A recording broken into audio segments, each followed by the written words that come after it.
జిల్లాలో ఏకంగా 31 రాజకీయ హత్యలు జరిగాయి. 31 కూడా కాదు. ఇక్కడికి రాకముందు నాకు చెప్పిన మా వాళ్ళు నాకు చెప్పిన సంఖ్య 36. 45 రోజుల్లో దాదాపుగా 36 రాజకీయ హత్యలు,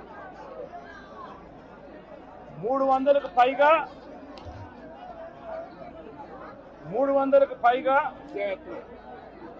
హత్యాయత్నాలు, 300కు పైగా హత్యాయత్నాలు. తెలుగుదేశం పార్టీ వాళ్ళ వేధింపులు భరించలేక 35 మంది ఆత్మహత్యలు చేసుకున్న పరిస్థితులు రాష్ట్రంలో ఉన్నాయి.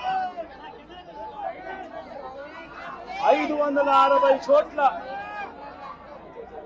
ప్రైవేట్ ఆస్తులను